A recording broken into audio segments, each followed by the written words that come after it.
British advanced pain clinic, నొప్పి మాయం, surgery దూరం. For appointments 9155515563. నమస్తే, welcome to I Dream social spotlight with కవిత.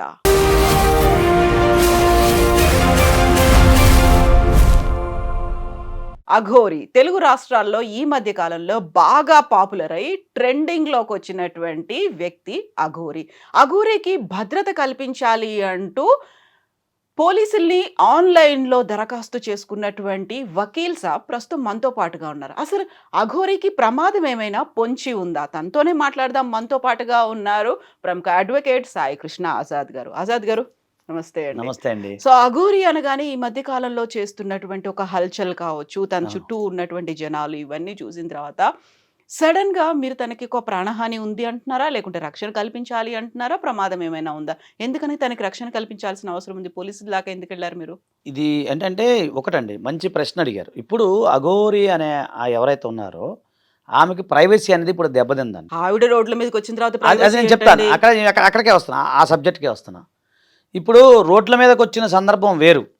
ఆమె ఎక్కడికి వెళ్తే అక్కడ కెమెరాలు తీసుకురావటం, ఎక్కడికి వెళ్తే అక్కడ ముందు ముఖ్యంగా చాలామంది యూత్ కుర్రోళ్ళు ఏంటంటే అదొక క్రేజ్ అయిపోయింది. ఇప్పుడు ఆమె ఒక వీడియో పెడితే వాళ్ళ ఉదాహరణకి ప్రతి ఒక్కరికి కూడా ఈ రోజుల్లో ఇన్స్టా అనేది అంది, యూట్యూబ్ ఉంది, అన్ని ప్రతి ఒక్కరు ఛానల్స్ ఉన్నాయి. వీళ్ళు ఏం చేస్తారు, ఆమెతో సెల్ఫీ దిగి ఒక వీడియో చేసి పెట్టేస్తే లక్షల్లో పోతున్నారు వ్యూస్. అట్లా ఎగబడుతున్నారు పిల్లలు. అదే ఒకటి. రెండోది, మీకు నక్కపల్లి ఘటన ఏదైతే జరిగిందో, నక్కపల్లి మీద అక్కడ ఆ టోల్ గేట్ ఘటన ఒకటి జరిగినప్పుడు ఆమెకి అక్కడ కొంతమంది ఆమె మీద, అంటే ఆమె చెప్పింది, దాడి చేయటం అన్నీ చెప్పారనమాట. సో ఇదే కాకుండా ప్రైవసీ అనేది ఉంటుంది కదా మేడం, రైట్ టు ప్రైవసీ అనేది ఒకటి ఉంటుంది. ఆ రైట్ టు ప్రైవసీ కింద ఎవరైతే ఏదైతే ఉందో ఆమె తిరిగే హక్కు అయితే ఆమెకు ఉంది. కాకపోతే కొంతమంది ఆకతాయిలు కానీ అందరూ ఒకలాగా ఉండరు కదా మేడం. ఇప్పుడు ఆమె నేమ్ ఫేమ్ వచ్చింది, ఇప్పుడు అక్కడికి వెళ్ళినప్పుడు అందరూ ఒకలాగా ఉండరు కదా. సమాజంలో మంచోళ్ళు ఉంటారు, చెడ్డోళ్ళు ఉంటారు, అన్ని రకాల వాళ్ళు ఉంటారు. కొంతమంది వేరే రకంగా ఎగబడటం, మన భాషలో చెప్పండి ఎగబడటం, అలాగే ఇంకేదన్నా అనివార్య కారణాల వల్ల ఆమెకి ఏదైనా ఇబ్బంది అవుద్ది అనే ఉద్దేశంతో నేను డీజీపీ గారికి లెటర్ రాశానండి. అది రాస్తే ఆయన స్పందించారు, ఆనరబుల్ డీజీపీ గారు స్పందించి అన్ని జిల్లా ఎస్పీలకి మీకు నేను పంపించాను చూడండి. అన్ని జిల్లాల ఎస్పీలకి వారు ఏంటంటే ఈమెకు రక్షణ కల్పించారు ఎక్కడికి వెళ్తే అక్కడ అని చెప్పేసి ప్రొటెక్షన్ ఇవ్వమని చెప్పడం జరిగింది. సో దాని ద్వారానే మొన్న కొన్ని వెళ్ళిన ఎక్కడైతే అక్కడ పోలీసు వాళ్ళు భద్రత కల్పించడం. మీకు తెలుసా, కర్నూలులో కారు అయిపోతే నడుచుకుంటూ వెళ్ళారు కదండి. నడుచుకుంటూ వెళ్ళినప్పుడు అక్కడ మళ్ళీ ఆమెకి ఇబ్బంది అయింది, ట్రాఫిక్ జామ్ అయింది, ప్రజలు అందరూ ఎగబట్టడం మొదలు పెడతాం, కొంతమంది ఆమెకి కాలు పట్టుకోవాలని చెప్పి ఆశీర్వాదాల కోసం అట్లా ఏమో తొక్కిసలాట అవుతుంది కదా, ఆమె మీద పట్టము ఇవి జరుగుతూ ఉంటాయి. అందులో మంచోడు ఉంటాడు, చెడ్డోడు ఉంటాడు కదా మేడం. సో ఏది ఏమైనా జరగచ్చు. ఆమె హిందూ ధర్మం కోసం పోరాడుతున్నారు, సనాతన ధర్మం కోసం పోరాడుతున్నారు. సో నా వృత్తిలో నాకు తెలిసింది నేను హెల్ప్ చేసి పెట్టాను మేడం. అదొక గొప్ప దైవకార్యంగా నేను అనుకుంటున్నాను. ఓకే, అయితే తను మిమ్మల్ని కన్సల్ట్ అయ్యారా, లేకుంటే మీరే తన తరఫున? కన్సల్ట్ అయ్యారు. నాకు టచ్లో ఉంటున్నారు ఆమె. అంటే ఇప్పుడు 5-6 రోజులు బట్టి కొంచెం ఫోన్ కలవలేంటుంది. అయితే గతంలో ఉంది, నా దగ్గర వీడియోలు అన్నీ ఉన్నాయి. సో గతంలో నాకు ఫోన్ చేసేవారు, టచ్లో ఉన్నారు. ఎప్పుడంటే ఆమె ఇక్కడ మన మంచిర్యాలలో వాళ్ళ ఇంటికాడ దింపేశారు, గుర్తుంది మీకు? సో ఆ టైంలో నేను మా లీగల్ టీం నేను పంపించాను. అప్పుడు మంచిర్యాల నా జూనియర్స్ ఉన్నారు, వాళ్ళు వెళ్ళారు, ఆమె కలిసి ధైర్యం చెప్పినప్పుడు పోలీసు వాళ్ళు కూడా కొంచెం రిక్వెస్ట్ చేసుకున్నారు. ఎందుకంటే ఇక్కడ అప్పుడు శాంతి భద్రతలు ఇబ్బంది అవుతున్నాయి. అప్పుడు నేను మాట్లాడాను. మన ఛానల్లో కూడా ఒకసారి అయ్యగారు ఒక ఆయన సిద్ధయోగి వచ్చారు, ఆ రోజు కూడా నేను మాట్లాడిచ్చాను, ఆయన కూడా మాట్లాడినప్పుడు మేమేం చెప్పాము, ఆయన చెప్పారు. అంటే వాళ్ళ భాష మనకు అర్థం కాదు కదా, అక్కడ ఏదో కొన్ని భాషలు ఉంటాయి ఆ లాంగ్వేజ్. సో వాళ్ళ భాషలో ఇద్దరు మాట్లాడుకున్నారు, ఆయన చెప్పడం జరిగింది, ఏం చెప్పడం జరిగింది. అలాగే మంచిర్యాలలో వెళ్ళి మా జూనియర్స్ వెళ్ళి నాకు ఫోన్ కల్పించారు. అక్కడ నుంచి ఫోన్లో కూడా చెప్తే ఆమె ఎప్పుడు తండ్రి అంటది నన్ను, తండ్రి అయ్యా నీ కాలు మొక్కుతా, అది కూడా ఉన్నాయి అది వీడియోలు, నీ కాలు నమస్కారం చేస్తానయ్యా ఇది అని చెప్పారు వాళ్ళు. సరే అన్న, అది కరెక్టే నమ్మ, అంత బాగానే ఉంది. కాకపోతే ఏంటంటే అందరూ ఒకలాగా ఉండరు. అక్కడ ఏంటంటే కేదారీనాథ్లో నీ ఇష్టం, నువ్వు ఎలాగైనా ఉండొచ్చు. కాశీలో మీరు చెప్పిందే వేదం, అక్కడ మిమ్మల్ని ఒక దైవ సంభూతులుగా చూస్తారు. ఇక్కడ అలా కాదుగా, వింతగా చూస్తారు.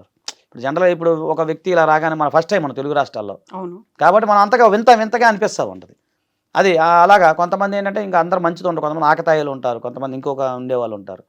సో ఈ సందర్భంలో ఏమవుతుందంటే ప్రైవసీ, రైట్ టు ప్రైవసీ కూడా ఉండాలి. పూజలు చేసుకోవాలి, అన్నీ ఉంటాయి కదా మేడం. ఆ సందర్భంలో మీకు వచ్చిన కార్లు వెళ్తున్న కొంతమంది ఆకతాయిలు బల్ల మీద కూడా ఎంటపడ్డారు. మీరు విజువల్స్ ఉన్నాయి, ఎంటపడుతున్నారు.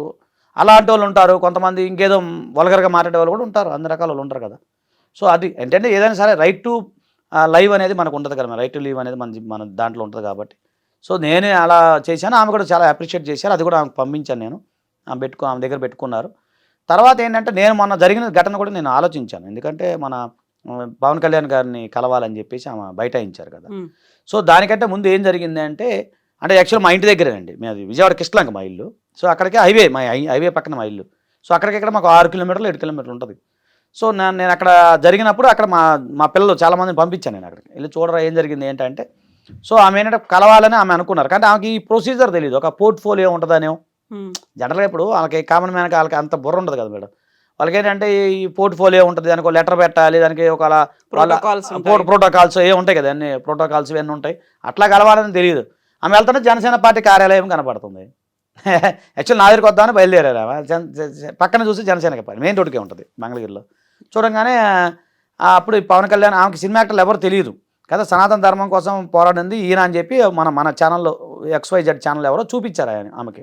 అప్పటి నుంచి పవన్ కళ్యాణ్ గారి మీద ఎక్కువ ఇంట్రెస్ట్ ఉంది ఆమె చూడాలని చెప్పి. ఇంకా సడన్గా వస్తుంటే జనసేన పార్టీ కార్యాలయం అన్నీ చూసేసరికి అక్కడ ఫోటోలు ఉంటాయి కదా, అది చూసరికి ఓకే అని చెప్పి ఆమె కారు పక్కన ఆపేసరికి వెంటనే మన మీడియా మిత్రులు అందరూ ఆమె కెమెరాలు తీసుకెళ్ళి మామూలుగా అదన్నీ చూపించేసి అది సడన్గా ట్రాఫిక్ జామ్ అయిపోయింది. ఇక ఆమె ఏం చేసింది, బయట దిగి నేను సార్ని కలవాలి. ఆమెకు తెలియదు ఆయన అక్కడ ఉంటారని, ఆయన ఎక్కడ ఉంటారో ఆమెకు తెలియదు కదా. సో అక్కడ ఉంటారని ఆమె అనుకొని ఆమె నాకు లేదు, నేను కలవాలి, మాట్లాడాలి, చెయ్యాలని చెప్పి మీరు అన్నట్టు ఆ ప్రొసీజర్ అనేది తెలియదు కదా ఆమెకి. అది కొంచెం ఇబ్బందిగా పరిగణించింది. అయితే ఇక్కడ మీరు అన్నారు రైట్ టు లివ్, ఆమె జీవించే హక్కు ఎంత ఉంటుందో ప్రైవసీ హక్కు అంత ఉంటుంది అనుకున్నప్పుడు, ఇప్పుడు అక్కడ హిమాలయాల్లో ఉండి సాధన చేసుకుంటూ ఉండేవాళ్ళు, సనాతన ధర్మం కోసం లేకుంటే హిందూ మతం కోసం, ధర్మం వీటన్నిటి కోసం పాటుపడుతుండేవాళ్ళు, సడన్గా ఈ అఘోరీలు నాగసాధులు ఇంత బయటకు వచ్చేసి ఇంత హడావిడి చేసి ఇంత మీటింగ్లు ఇంటర్వ్యూలు ఇచ్చి ఇవన్నీ చేసింది ఎవరు లేదు కదా. చేసిందంతా ఈ మధ్య కాలంలో కనిపిస్తుంది కేవలం అఘోరీ మాత్రమే కదా. సో తన ప్రైవసీకి తనే బ్రీచ్ చేసుకొని బయటకు వచ్చినట్టు అనిపించలేదా మీకు? రైట్, మీకు అది చెప్తాను. ఇది ముఖ్యంగా అందరూ తెలుసుకోవాలి మేడం. ఆమె ఈ రోజు కొత్తగా రాలేదు మేడం. మీరు కాలం నెట్లో కూడా పాత వీడియోలు కూడా చూడండి. లాస్ట్ ఇయర్ కూడా ఆమె వచ్చింది. యూట్యూబ్ ఛానల్లో కూడా పోస్ట్ చేసి మంచిర్యాలలో కూడా నేను కనుక్కుంటే మంచిర్యాలలో వాళ్ళ సొంత ఊరు కూడా లాస్ట్ ఇయర్ కూడా వచ్చారు, పూజలు చేశారు, అంతా అయిపోయింది. ఎప్పుడైతే ఈ ముత్యాలమ్మ ఘటన, అమ్మవారి ఘటన ఏదైతే జరిగిందో ఆ సమయంలో ఏమొచ్చి పూజలు చేశారు, నగ్నంగా పూజలు చేశారు కదా అక్కడ. అప్పుడు దాకా అఘోరి అంటే నాకు కూడా తెలియదు, నిజాయితీ చెప్తాను. సో ఆ పూజలు చేయటం ఇవన్నీ చూసిన తర్వాత ఇంటర్వ్యూలో ఆమె బాగా హైప్ అయిపోయారు. ఇప్పుడు మా ఛానల్లో ఇంటర్వ్యూలో హైప్ అయిపోయిన తర్వాత ఆమె బాగా హైప్ అవటం వల్ల ఇంకా అందరికీ ఏంటంటే అఘోరి అని విషయం తెలిసింది సోషల్ మీడియాలో బాగా హైప్ అవటం వల్ల. అప్పటి వరకు ఆమె చాలాసార్లు వచ్చారుగా, అప్పుడు హైప్ అవ్వలేదు. ఎందుకంటే అక్కడ జరిగింది ఇది యాదృచ్ఛికంగా జరిగిందా లేకపోతే మరి దేవుడి కర్మతో జరిగిందో తెలియదు. అంటే ముత్యాలమ్మ ఘటన జరిగినప్పుడు ఈమె ఎంటర్ అవటం, ముత్యాలమ్మ ఘటన జరిగినప్పుడు అక్కడ బాగా అందరూ హిందూ సంఘం వాళ్ళందరూ బాగా చేయటం, బాగా ధర్నాలు రాస్తారోకలు చేయటం, చేసే సమయంలో ఈమె రావటం. అది యాదృచ్ఛికంగా జరిగిందా లేదా దైవ సంకల్పం మనకు తెలియదు, కానీ దాంతో ఏమో హైప్ అయ్యారు బాగా. నిజంగా తను హైప్ అయిపోయారు, తను ఎలివేట్ అయ్యారు, తనే ఇంటర్వ్యూలు ఇవ్వడం, ఇవన్నీ ఎక్కడికి వెళ్ళినా తన చుట్టూ కెమెరాలు కనిపించడం. ఏదైతే ఇష్యూ జరిగిందో ముత్యాలమ్మ గుడి ధ్వంసం ఘటన, అదంతా పక్కకి వెళ్ళిపోయింది కదా. మీరు చెప్పింది కరెక్టే, కానీ ఒకటి చెప్తానండి.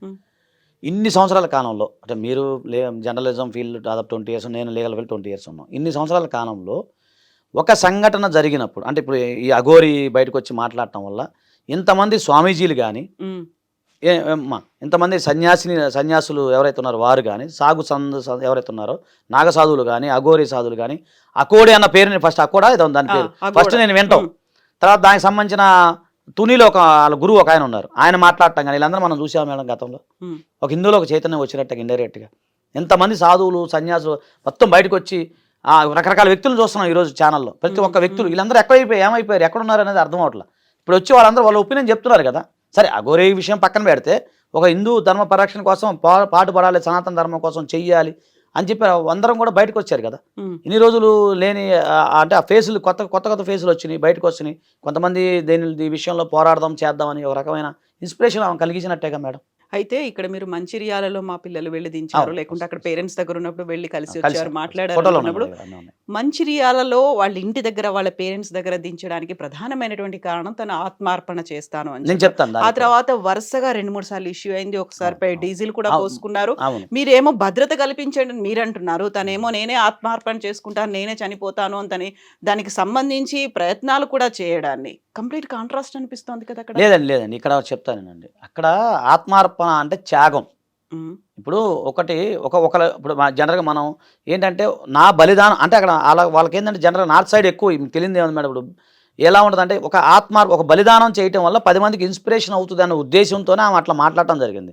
సో ఆత్మార్పణ విషయం అనేసరికి దీపావళి ముందు రోజు అన్నారు. తర్వాత ఆమెను తీసుకెళ్ళి అక్కడ మంచిర్యాల దింపారు. ఆమె వెళ్ళిన తర్వాత నేను కూడా ఫోన్లో చెప్పా, మీరు ఇట్లా ఆత్మార్పణ ఇలాంటి లీగల్ ఉంటాయి, చట్టబద్ధంగా అలా మాట్లాడకూడదండి అన్ని చెప్పాను. మామూలు కూడా చెప్పారు. అలాగే తండ్రి అది అన్నారు. అన్న తర్వాత ఆమె ఏం చేసింది, మళ్ళీ వెళ్ళిపోయారు. మళ్ళీ ఆంధ్రాలో అడుగుపెట్టారు. ఇక్కడ పాయింట్ అర్థం, ఆంధ్రాలో అడుగుపెట్టారు. అడుగుపెట్టినప్పుడు కాళహస్తికి వెళ్ళారు. కాళహస్తికి వెళ్ళినప్పుడు అక్కడ సరే అక్కడ ఉన్న ఏదంటే లోపలికి వెళ్ళడానికి నగ్నంగా అవకాశాలు లేవు, పర్మిషన్ లేదు. ఆ విషయం నాకు తెలియదు. అప్పుడు పోలీసు వారు ఏం చెప్పాలి, సామరస్యం కూర్చోబెట్టి అలా కాదమ్మా మా ప్రొసీజర్ ఇలా ఉంటుందని చెప్పాలి. అలా చెప్పకుండా నేను అరెస్ట్ చేస్తాము, నేను తీసుకెళ్ళిపోతాను అని చెప్పి ఆమెను పట్టుకునేసరికి ఆమె కోపం వచ్చేసింది. ఇంకెందుకు నేను బతికి ఉండేలా, నా శివుడి దగ్గరికి వెళ్ళకపోతే నేను ఎందుకు ఆ శివుల్లోనే ఐక్యమైపోతా అని చెప్పి ఆమె ఆ టెంప్టేషన్లో చేసింది తప్పే కానీ ఆమె ఇది ఉద్దేశపూర్వకంగా అనేది కాదు. అది ఆమె ఏంటంటే అంతసేపటికి నేను బలిదానం అయినా కూడా నా హిందూ ధర్మ పరిరక్షణ కావాలి అని ఆ మైండ్ సెట్లో ఆ విధంగా ఉంది. ఇప్పుడు కామన్గా ఇప్పుడు మనం ఒక నాగరికతంగా ఉన్న వ్యక్తులు ఎలా ఉంటుంది మేడం, ఇప్పుడు మనం బలిదానం చేసుకోవాలంటే మనం భయపడిపోతాం, మనం అసలు అంటించుకుంటే కూడా భయపడతాం.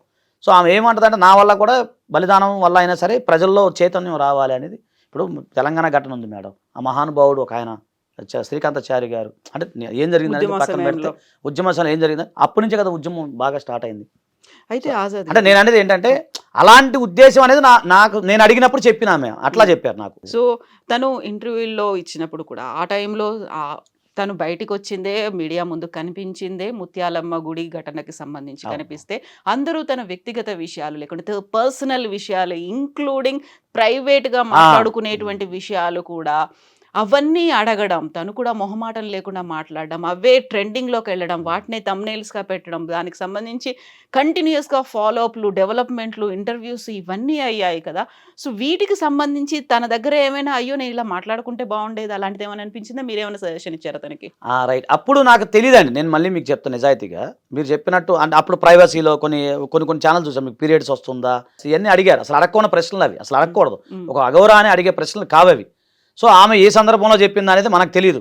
తర్వాత నేను ఒక ప్రముఖ జర్నలిస్ట్ ఒకళ్ళు ఉన్నారు, వారు మేమంతా కలిపి వరంగల్ సంబంధించిన ఒక ఆమె ఉన్నారు, లైలా గారు ఉన్నారు కదా, మేమంతా కలిపి లైలా గారు నాకు ఎప్పటి నుంచో పరిచయం కదా, మన 15 years నుంచి బాగా స్నేహితురాలు, సోదరభావం అంతా. ఆమె కూడా బాగా మనకి పరిచయం. అయితే నేను ఆమె కూడా చెప్పడం జరిగింది, మేమందరం కలిపి ఆమెకు చెప్పాం, ఒక సందర్భంలో చెప్పినప్పుడు అప్పటి నుంచి ఆమె ఆ దృక్పథంలో మార్పు కొంత వచ్చింది చూశారు కదా. అది నిన్న జరిగిన ఘటన కూడా ఆమె ఏం లేదు, లైలా గారు కూడా వెళ్ళి నిన్న మాట్లాడాను ఏం జరిగింది లైలా, ఎలా జరిగింది అంటే చెప్పారు.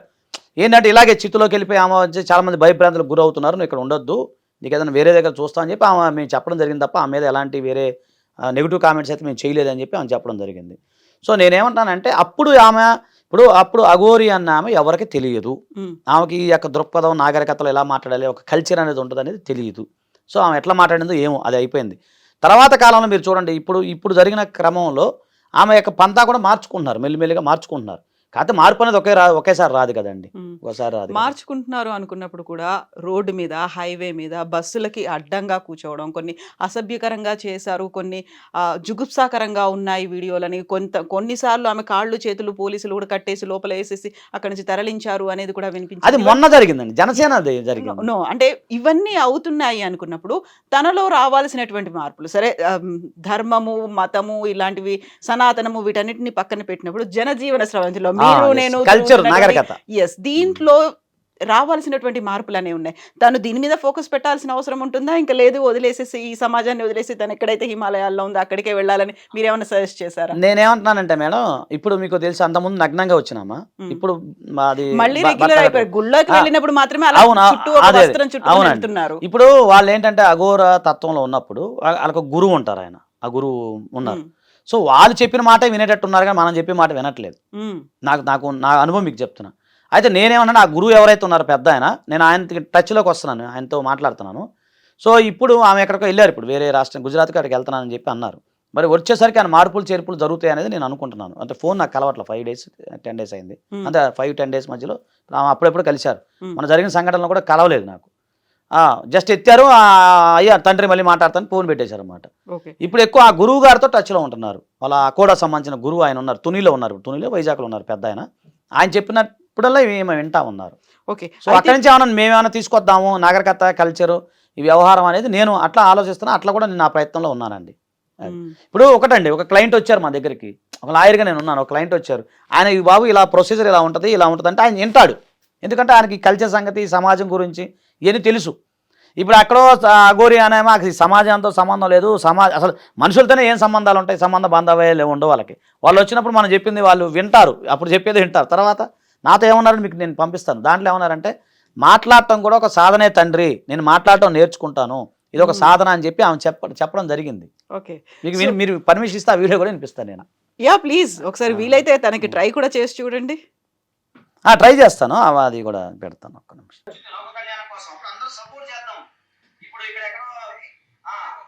చెప్పండి చెప్పండి. అయ్యో మీరు పాదాలకు నమస్కారం అమ్మా, మీ పెద్దవాళ్ళు, నేను చాలా చిన్నపిల్లని. అవును అవును అవును అవును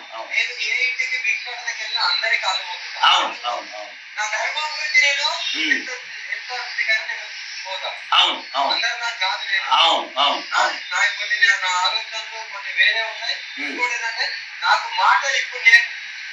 నేను మీకు అదే చెప్తున్నాను స్వామి, అదే మాటలు ఇప్పుడు నేర్చుకున్నాను అంటున్నారా? అవును. సో తనకి ఇది కూడా సాధనే, అవును, మాట్లాడటం కూడా సాధనే, అవును.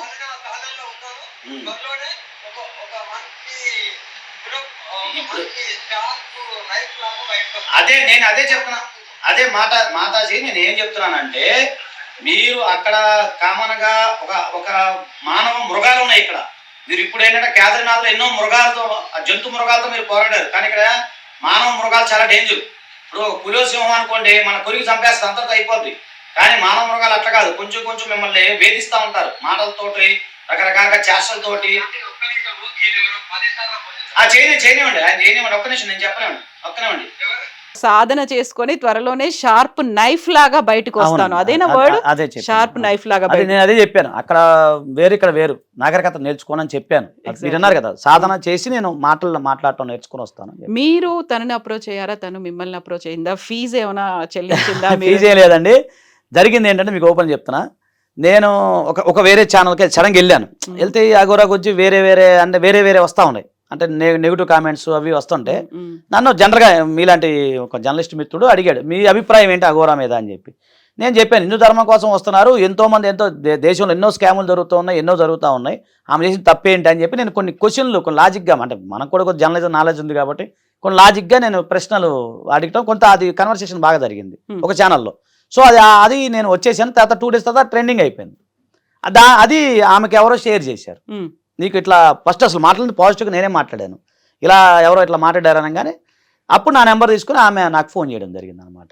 జరిగినప్పుడు నేను షాక్ అయినా. తర్వాత నేను మాట్లాడాను, అప్పుడు తండ్రి నేను ఇట్లా అఘోరా అంటే చెప్పండి అమ్మా ఏంటి సంగతి. అప్పుడు అలాగే మాట్లాడుకున్న కన్వర్సేషన్ స్టార్ట్ అయిందండి మా మధ్య, అది జరిగింది. సో ఇప్పుడు మళ్ళీ తను వెళ్ళారు, అక్కడ తపస్సు చేసుకుంటారా, అక్కడ నుంచి మళ్ళీ రిటర్న్ తను చెప్పినట్టుగా షార్ప్ నైఫ్ లాగా తయారై ఇక్కడికి వస్తారా, మళ్ళీ అలాంటి పోరాటాలు, అలాంటి ధర్మం కోసం యుద్ధాలు ఇలాంటివన్నీ కంటిన్యూ అవుతాయా?